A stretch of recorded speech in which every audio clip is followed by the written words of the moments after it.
조선 한양의 대대손손 높은 벼슬에 앉아 나라를 호령하는 홍남철 좌상이 있었습니다.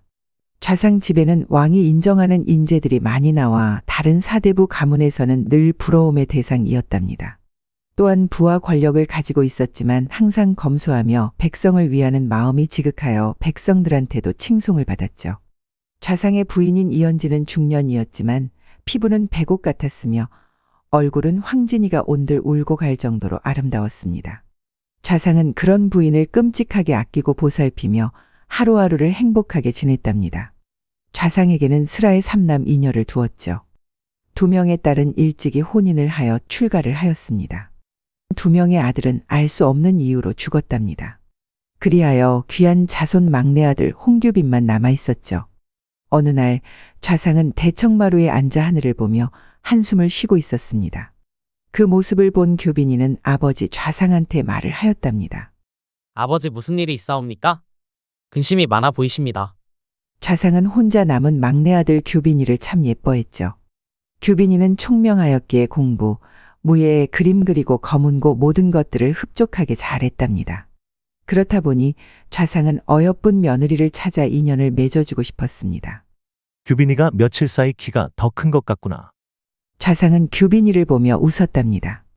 헌데 규빈이 눈에는 언제부터인가 아버지의 웃음 뒤에 그늘이 보였던 거죠. 효자 규빈이는 그 그늘을 없애주고 싶어 17세가 되는 해에 규빈이는 혼자만의 다짐을 했습니다. 아버지의 그늘이 날로 깊어만 가는구나. 아버지의 근심을 내가 해결해 드릴 수 있는지 알아봐야겠다. 그리하여 매일 아버지의 뒤를 밟아보았는데 아무런 문제점을 찾지 못했답니다. 그러던 보름달 뜨는 어느 날 밤, 좌상은 목욕을 하고는 밖을 나섰습니다. 규빈이는 늦은 밤에 아버지가 밖으로 나가시니 뒤쫓아갔죠. 좌상은 초가집에 들어가 어린 처녀를 데리고 길을 나섰답니다. 규빈이는 아버지도 사내라 생각이 드니 더 쫓아가야 하나 그만 멈춰야 하나 고민을 하였습니다. 허나 아버지의 근심이 여인의 문제일 수도 있다고 생각이 들어 끝까지 확인하기로 했죠. 아버지는 집 근처에 있는 선산으로 처녀를 데리고 올라가는 것이 아니겠어요. 그날은 보름달이 떠 있기에 산을 오르는데 어려움이 없었답니다. 헌데 아버지는 선산이 있는 방향이 아닌 반대쪽으로 가고 있었습니다. 그 반대쪽은 음기가 강하여 멀쩡한 사람도 잘못하면 사고를 당할 수 있으니 절대 가지 말라고 하셨는데 아버지가 가시니 규빈이는 의아해하며 몰래 따라갔던 거죠. 아버지는 산 중턱에 있는 동굴 앞에 멈추더니 처녀한테 말을 하였습니다.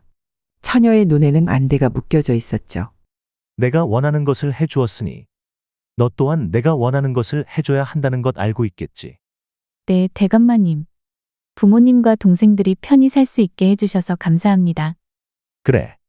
내가 기다리라는 곳에서 얌전히 앉아있기만 하면 된단다. 그리고는 점점 동굴 깊은 곳으로 들어갔으며 규빈이도 몸을 숨기며 들어갔습니다. 규빈이는 동굴 안이 잘 보이는 큰 돌 틈에 몸을 숨기고 있었죠. 그 처녀는 아버지가 알려준 곳에 가만히 앉아 있었으며 아버지는 어딘가에 절을 하고는 고개를 숙이고 있었답니다. 그런데 그때 아주 습하고 싸한 동굴 안에서 빛이 번쩍이더니 꼬리 9개 달린 천년 여우가 어슬렁거리며 나오는 것이 아니겠어요. 규빈이는 너무 놀라 소리를 지를 뻔하였답니다. 좌상, 오늘은 제대로 된 처녀아이를 가지고 왔겠지. 암요. 2번 다시는 그런 실수하지 않겠다고 약조를 하였지요. 오늘 아이는 분명 처녀아이입니다. 아버지는 천년 여우한테 굽신거리며 얼굴은 파랗게 질려 온몸은 덜덜 떨고 있었답니다. 아버지의 그런 모습을 처음 본 규빈이는 현명하신 아버지가 이렇게까지 하시게 된 이유가 궁금하였죠. 좌상, 내가 한번 굶고 나니 더 이상 못 참겠구나. 냄새가 신선하구나. 어서 이곳으로 오게 하여라. 천년 여우는 코를 킁킁거리며 침을 질질 흘리고 입맛을 다시고 있었습니다. 눈을 가린 처녀는 겁먹은 목소리로 말을 하였답니다. 대감마님, 무슨 소리인가요? 이 킁킁거리는 소리는 짐승의 소리 아닙니까? 살려주세요. 살려주세요. 제가 가난이 싫어 잘못된 선택을 한 듯합니다. 그러니 제발 살려주세요. 규빈은 생각지도 못한 엄청난 광경을 눈앞에서 보고도 믿을 수가 없었던 거죠. 규빈의 온몸에 소름이 끼쳤고 머리는 어떤 것도 생각할 수가 없었습니다. 아버지, 도대체 무슨 일을 하시고 계신 겁니까? 잠시 후 아버지는 후다닥 혼비백산이 되어 동굴 밖으로 뛰쳐나갔답니다. 규빈은 앞으로 자신이 확인해야 하는 모습은 자신이 생각하는 것보다 더 끔찍할 거라 생각이 들었죠. 규빈이는 더 이상 눈을 뜨고 볼 수가 없었습니다. 허나 자신이 끝까지 확인하지 않고는 어떤 것도 해결을 할 수 없기에 힘겹게 눈을 뜨고는 모든 것을 보았답니다. 처녀아이는 겁에 질려 소리를 치며 도망가려 하였지만 천년 여우는 도망가는 처녀아이를 순간 가로막고 긴 혀로 처녀의 코와 입을 할 규빈이는 너무 놀라 온몸을 부들부들 떨었답니다. 그때 천년 여우는 혀로 자신의 입 주변을 핥으며 말을 하였죠. 참 향긋하구나. 지금까지 먹어본 것 중에 제일 부드럽고 신선하였도다. 규빈이는 자신이 본 것을 의심하고 있었을 때 들려오는 천년 여우의 말에 기겁을 하였답니다. 규빈아, 그렇게 숨어 잘 듣거라. 내가 안 이상 이제는 좌상이 아닌 내가 이 일을 해야 할 것이다. 그렇게 좌상이 너만은 시키지 않으려고 지금까지 고생을 하였는데 저런 안타깝게 되었도다. 그 한마디 남기고 습한 동굴 속으로 어슬렁 들어갔죠. 규빈이는 빨리 그 동굴에서 빠져나가고 싶었지만 온몸은 마비가 된 듯 움직이지 않았답니다. 규빈이는 겨우겨우 동굴을 기어 빠져나올 수 있었습니다. 규빈이는 무조건 아버지를 만나야 한다고 생각을 하고는 집으로 갔죠. 아버지는 사랑방에 불을 켜놓고 있었답니다. 아버지, 저 규빈입니다. 이 늦은 시간에 자지 않고 무슨 일이더냐. 잠시 들어가겠습니다. 좌상은 오늘만은 혼자 있고 싶었는데 규빈이가 자신의 허락도 없이 들어온 것은 처음이라 잠시 당황하였습니다. 좌상은 약주를 하고 있었죠. 규빈이는 성큼 걸어가 좌상 앞에 앉았답니다. 아버지, 저 보았습니다. 무엇을 보았다는 말이더냐. 좌상의 목소리는 떨리고 있었습니다. 천년여우 그리고 처녀아이가 죽어가는 모습까지 보았답니다. 그러니 사실 그대로 저한테 말씀해 주세요. 내가 그걸 어찌 알았느냐. 내가 상관할 일이 아니다. 이제 알아야 합니다. 천년여우가 제가 본 것을 알았습니다. 멋이. 네, 그러니 알려주세요. 무슨 비밀이 있기에 아버지께서 그런 요물한테 쩔쩔매는 겁니까? 좌상은 하늘이 무너져 내리는 것 같았답니다.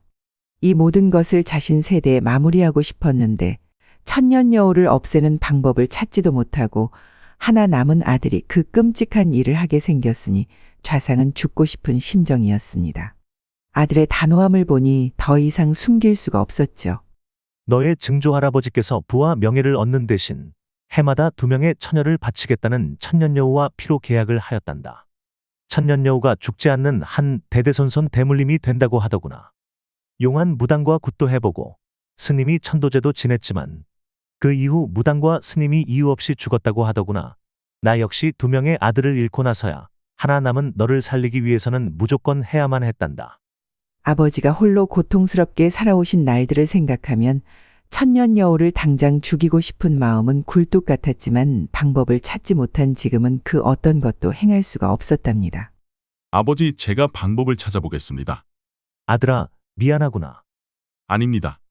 아버지의 이런 힘드심을 모르고 있었다는 것이 너무 죄송스럽기만 하옵니다. 규빈아, 그 누구도 믿지 말아야 한다. 너와 나 말고는 말이다. 네, 알겠습니다. 규빈이는 밖으로 나와 방으로 들어가 이불에 철푸덕 누웠답니다. 앞으로 6개월이라는 시간 안에 해결을 해야 할 텐데. 규빈이는 천년 여우에 대해 알만한 사람이 있는지 먼저 알아보기로 하였습니다. 그리하여 다음날 아침 규빈이는 일찍 일어나 떠날 준비를 하고는 부모님께 인사를 하고자 안방으로 갔죠. 헌데 방 안에서 어머니의 언성이 들리는 것이 아니겠어요. 아마도 막내 아들이 6개월간 떠나 있을 것이라 말을 듣고 속상해서 그러시는 듯 했답니다. 저 규빈입니다. 규빈이는 말을 하고는 안방 문을 열고 들어갔습니다. 규빈아? 6개월간 어디를 다녀온다는 것이냐? 도대체 아버지는 말씀을 안 해주시는구나. 규빈이는 아버지의 얼굴을 보니 사색이 되어 있었답니다. 어머님, 저는 제 신부감을 찾으려 가는 겁니다. 아버지께 말씀드리면 알아서 좋은 처녀와 맺어주시겠지만 저는 제가 원하는 신부를 얻고 싶었습니다. 그것이 무슨 소리더냐? 말씀 그대로입니다. 어리고 예쁘고 순수한 처녀와 혼인을 할 것입니다. 6개월만 기다려주세요. 그러니 어머니, 이것은 제 뜻입니다. 아버지는 전혀 모르고 계셨던 일이니 아버지한테 뭐라 하지 마셔요. 어머니는 금세 기분이 좋아졌는지 웃으며 말을 하였답니다. 그래, 규빈아. 어리고 예쁘고 순수한 처녀아이를 데리고 오너라. 며느리 데리고 오면 내가 잘해줄 것이다. 네, 그럼 다녀오겠습니다. 규빈이는 부모님께 고개를 숙여 절을 하며 엎드리고는 곁눈으로 자신이 방에 들어왔을 때 살짝 보았던 것이 진짜인지 잘못 본 건지 확인해야 할 것이 있었던 거죠. 그런데 그때 어머니의 치마 끝단이 살짝 들리며 천년여우의 꼬리가 보였던 거죠. 천년여우는 규빈이가 어리고 예쁘고 순수한 처녀로 신부를 구해 온다는 말에 자신에게 바칠 처녀라 생각을 했던 거였답니다. 그리하여 기분이 너무 좋은 나머지 천년여우의 꼬랑지가 치마 속에서 팔랑이고 있다는 사실도 잊고 있었던 거죠. 규빈이의 얼굴은 일그러졌답니다. 그럼 어머니는 어떻게 되었다는 말이더냐? 규빈이는 일어나 최대한 밝은 표정을 하고는 뒤돌아섰고 규빈이의 두 눈에서는 눈물이 주르륵 흘렀습니다. 규빈이는 마음이 급해졌답니다. 어디서부터 알아봐야 할지 도무지 감이 오지 않아 막막하였죠. 그렇게 얼마나 걸었을까? 어느 작은 고을을 지나고 있었습니다. 그때 계집 꼬마가 규빈이를 보며 말을 하였답니다. 어두운 곳에 요물이 살고 있구나. 화, 수, 토 그리고 나무가 하나가 될 때 그 천년여우를 없앨 수 있다. 규빈은 너무 놀라 꼬마 아이를 쳐다보았습니다. 옆에 있던 아낙네가 대수롭지 않다는 듯이 말을 하였죠. 계집아이 말에 너무 귀담아 듣지 마셔라. 신내림 받은 지 얼마 되지 않아? 하루에도 여러 번 쓰잘데기 없는 말을 한단께요. 옆에 있으면 무섭지라. 이 아이의 집이 어디인가? 저 짝으로 가면 제일 마지막 끝집인디. 아이고, 전 보러 오셨는갑네? 이 짝이여라. 꼬마 무당이 9살인디. 신령님 앞에서 보는 점은 기가 막히게 잘 본단께요. 규빈의 심정은 쓸모없는 말이라도 천년여우와 관련된 것이라면 뭐든지 알고 싶었답니다. 그리하여 무당의 집으로 들어갔습니다. 방 안에는 신당이 모셔져 있었죠. 꼬마 무당이 자리에 앉으니 어디선가 눈이 먼 아낙네가 꼬마 무당 옆에 앉았답니다. 꼬마 무당의 신엄이여라. 신어미는 자리에 앉으며 무언가에 놀란 것처럼 떨고 있었습니다. 어찌 이렇게 끔찍한 것을 달고 왔소이까? 그것이 무슨 소리요? 점을 봐줄 수 없습니다. 그냥 돌아가시지요.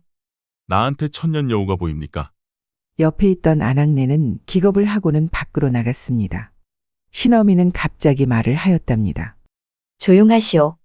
지금부터 아무 말도 하지 말아야 모두가 살 수 있습니다. 갑자기 꼬마 무당은 향을 피웠고 신어미는 부채를 들고 바람을 만들었습니다. 그런데 그때 이곳으로 온 것 같은데 이상하게 냄새가 나지 않네. 어디로 갔을까?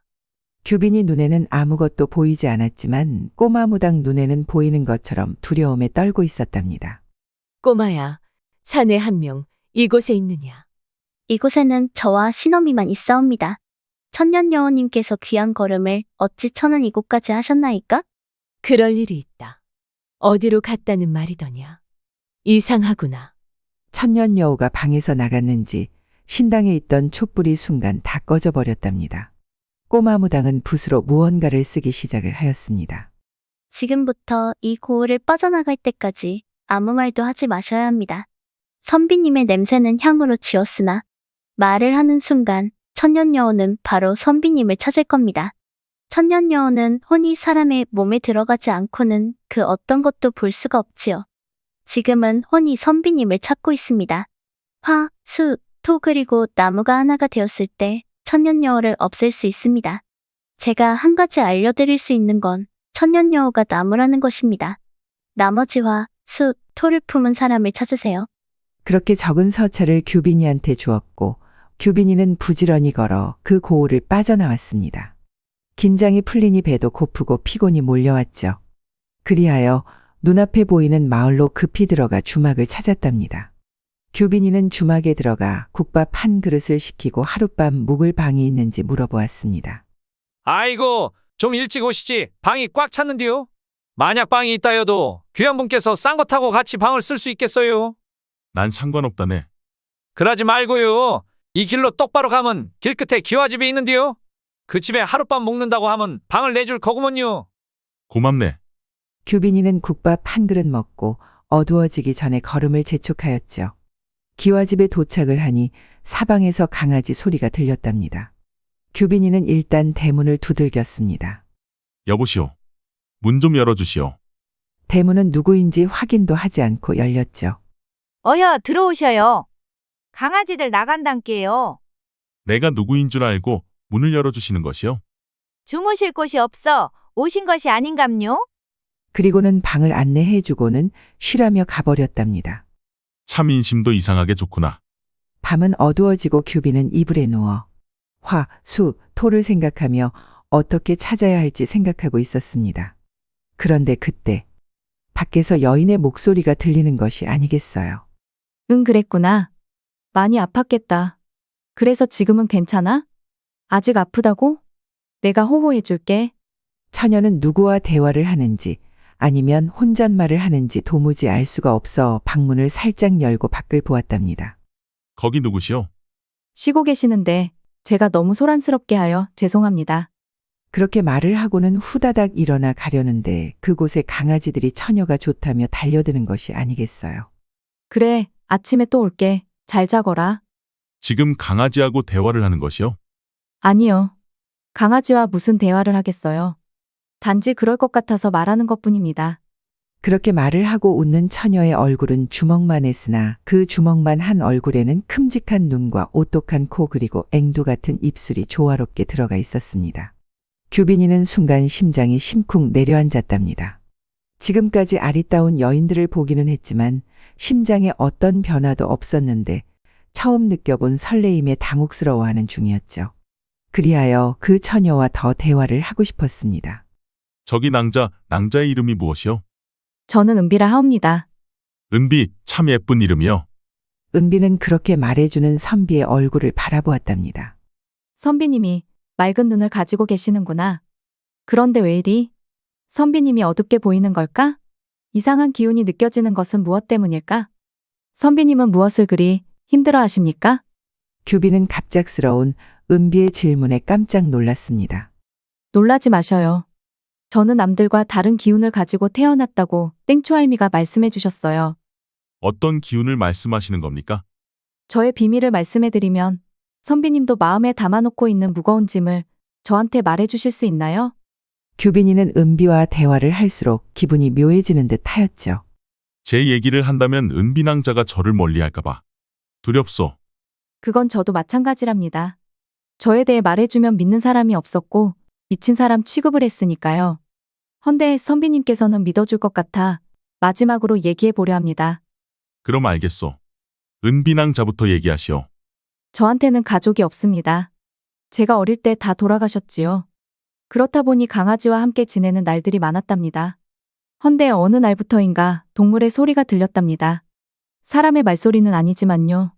좀 전 강아지가 형들하고 놀다가 형이 때려서 다쳤다고 울더라고요. 제 얘기가 웃기지 않습니까? 전혀요. 저는 은비낭자의 말을 믿습니다.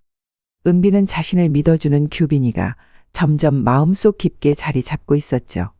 그리하여 규빈이는 은비한테 자신의 집에 천년여우가 있다는 것과 어머니 몸을 천년여우가 빌리고 있다는 것 그리고 화, 수, 토를 가진 사람을 찾고 있다는 것을 다 말을 해주었답니다. 그리고는 은비가 자신을 싫어할 것 같아 은비의 얼굴을 바라보고 있었지만 은비의 심각한 얼굴을 확인하고는 괜한 얘기를 한 것 같아 후회를 하고 있었습니다. 헌데 갑자기 은비가 밝게 웃으며 말을 하는 것이 아니겠어요. 그 문제라면 제가 도와줄 수 있을 것 같아요. 천년여우도 동물이 아닙니까? 우선 저와 내일 땡초할미를 만나시지요. 내가 무섭지 않소. 그런 가문에서 태어난 제가 너무 싫고 부끄럽습니다. 선비님의 잘못이 아닙니다. 어떤 누가 원하는 부모를 선택해서 태어날 수 있답니까? 문제가 있다면 바로 잡으면 됩니다. 제가 돕겠습니다. 규빈이는 그동안 혼자 전전긍긍했던 마음이 은비로 인해 녹아내렸고 그런 은비가 자신의 아내가 되어 주었으면 좋겠다는 생각을 했죠. 그건 은비도 마찬가지이었답니다. 세상에 한 명 나를 믿어주는 사람이 있다는 것만으로도 은비한테는 큰 위로가 되었으니까요. 아침이 되어 규빈과 은비는 나란히 걸으며 이야기꽃을 피웠답니다. 규빈은 쫑알되는 은비의 촉촉한 입술을 보고 있다 보니 규빈의 입에서는 침이 고여 꼴깍꼴깍 넘어가고 있었죠.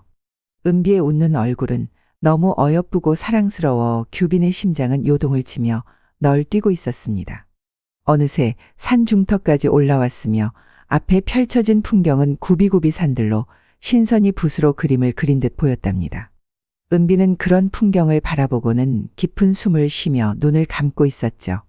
규빈은 찬란한 햇살에 더 빛나는 은비의 얼굴을 보고 용기를 내어보기로 하였습니다. 그리하여 규빈은 은비의 앵두 같은 입술에 살며시 입맞춤을 하였답니다. 그리고는 은비의 얼굴을 바라보며 은비의 반응을 보았죠. 은비는 눈을 살며시 떴고 눈빛은 반짝반짝 빛났으며 보른 봄날의 복사꽃처럼 발그스레 붉어졌고 입가에는 수줍은 미소가 감돌았습니다. 은비의 귀에서 소리가 들렸습니다. 언제까지 할 것이요? 늙으니 목 빠지겠구먼. 그것은 어차피 마르고 닳도록 할 것인디. 뭐가 그리 급하다고 늙은이를 이렇게 기다리게 하는 것이요? 은비는 마구 달려드는 규빈이를 밀어내고는 말을 하였답니다. 땡초 할미를 더 화나게 하면 안 될 것 같아요. 어서 가시지요. 규빈이는 너털 웃으며 은비의 고운 손을 잡으며 말을 하였습니다. 은비낭자는 내 아내가 되어야 합니다. 그리하지 않으시면 동네 사람들에게 은비낭자와 입맞춤한 사람이 나라고 소문내며 다닐 것입니다. 규빈 선비님, 너무 짓궂습니다.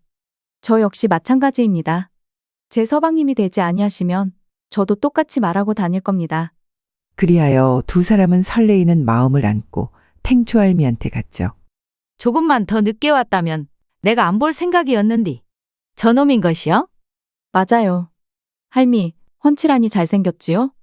그리도 좋더냐? 네, 세상에 하나밖에 없는 제 난군인걸요? 좋기도 하겠다. 천년 여우가 있는 집에 시집 가는데 뭐가 그리 좋다고. 그래서 할미를 찾아왔지요. 방법 좀 알려주세요. 방법을 다 찾아놓고 무슨 방법을 더 알려달라고 하는 것이요? 방법을 다 찾다니요? 규빈이는 아직 찾지도 못한 방법을 다 찾았다고 하니 땡초할미만 멍하니 바라보았답니다. 저런 꼬마 무당이 알려줬잖요? 화, 수, 토 그리고 목이 함께하는 날 천년 여우를 없앨 수 있다고. 네, 맞습니다. 목은 천년 여우이고 토는 여기 은비이고 수는 저기 저놈이다. 은비는 규빈을 보며 놀랐습니다. 그럼 할미, 화는요? 이제 만들어야지. 만들어요? 무엇을요? 어떻게요? 저놈이 알아서 만들 것이니 아무 걱정하지 말거라. 단 천년 여우를 만나는 것은 지금부터 5개월하고 보름 후에 만나거라. 그 전에 보면 아니 된다. 누군가 위험해질 수도 있다. 은비는 그렇게 탱초할미를 만나고 산을 내려오며 아무리 생각을 해봐도 할미의 말이 이해가 되지 않았답니다. 허나 규빈이는 알 것 같았습니다. 자신이 만들어야 하는 것이 무엇인지를요. 어두운 밤이 찾아왔고 그 밤의 하늘은 수많은 별들이 반짝이고 있었죠. 그리고 별똥별이 떨어져 규빈이는 간절한 마음으로 소원을 빌었답니다. 활을 가진 아이를 만들어 천년 여우를 물리칠 수 있도록 해주시옵소서. 땡초할미의 말씀은 규빈과 은비가 아이를 가지면 활을 가진 아이가 생긴다는 거였죠. 규빈이는 싱숭생숭한 마음을 안고 은비가 있는 별채로 갔습니다. 은비낭자 주무시오. 아닙니다. 선비님 들어오시지요. 은비는 목욕을 하고 머리를 말린 후 묻고 있었답니다. 그런 모습을 본 규빈이는 심장이 심쿵 떨어져 나갔으며 온몸에 피가 솟구쳐 흥분되고 있었습니다. 그 사실도 모르는 은비는 깜찍하게 웃으며 규빈이를 반겨주는 것이 아니겠어요. 활을 만들고자 왔습니다. 화를 여기서요? 은비는 그제야 땡초할미 말의 의미를 알 수 있었답니다. 은비는 너무 놀라 멍하니 규빈만 보고 있었습니다. 허나 규빈이는 벌써 앞서풀 풀어 헤치고 은비한테 걸어가고 있었죠. 은비는 규빈이의 저돌적인 행동에 슬금슬금 뒤로 물러났지만 뒤는 바로 병풍이 있었기에 더 이상 갈 곳도 없었답니다. 규빈이는 은비를 포근하게 안고는 말을 하였습니다. 은비낭자, 혼인 전에 합방을 하게 되어 미안하오. 허나 은비낭자는 하나밖에 없는 나의 아내입니다. 은비는 자신의 귀에 소근되는 규빈의 음성은 너무 달콤했고 감미로웠죠. 은비가 밥 냄새를 맡고는 헛구역질을 하는 것이 아니겠어요.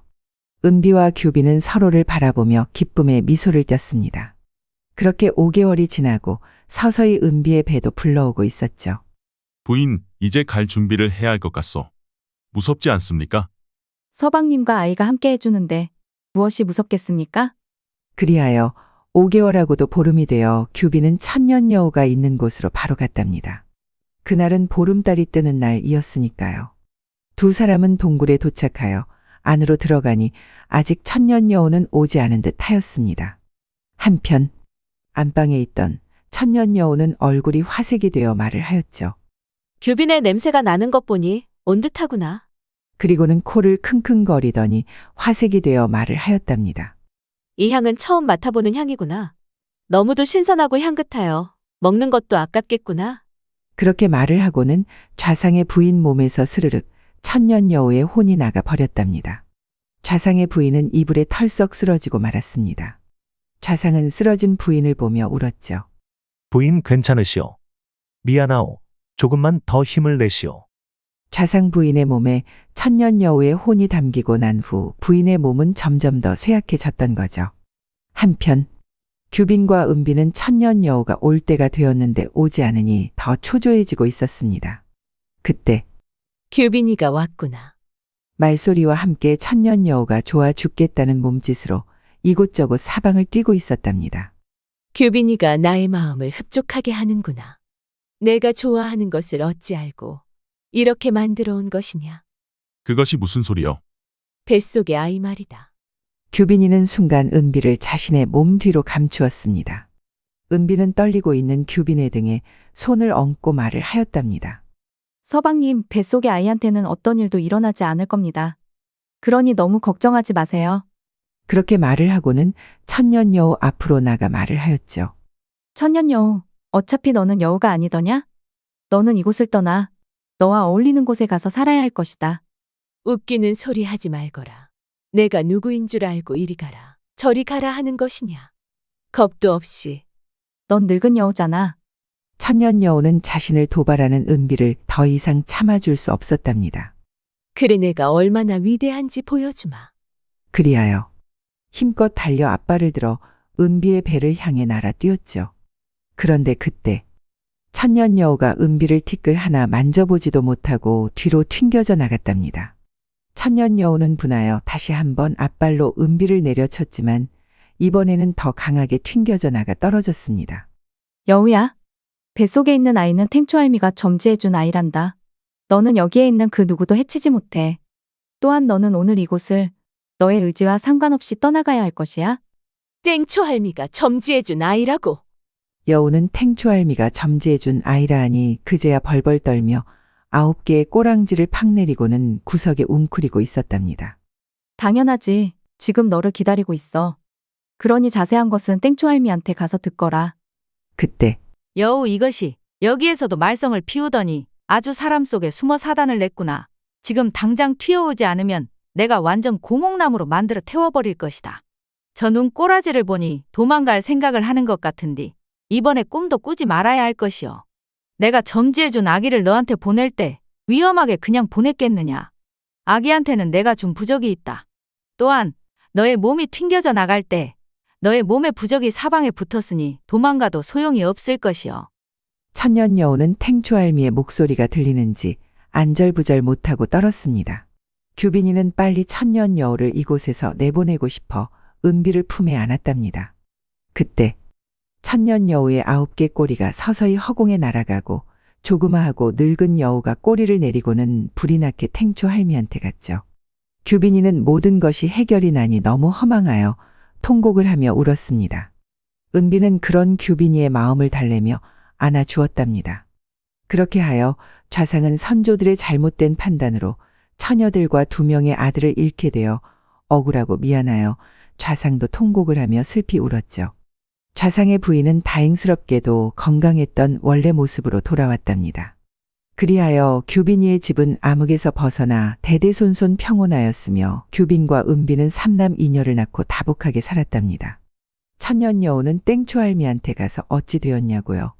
땡초할미는 그동안 천년여우가 죽인 처녀들의 집과 좌상의 집에 1000년 동안 아무 탈 없이 보살피는 것으로 죄값을 갚으라 하였답니다.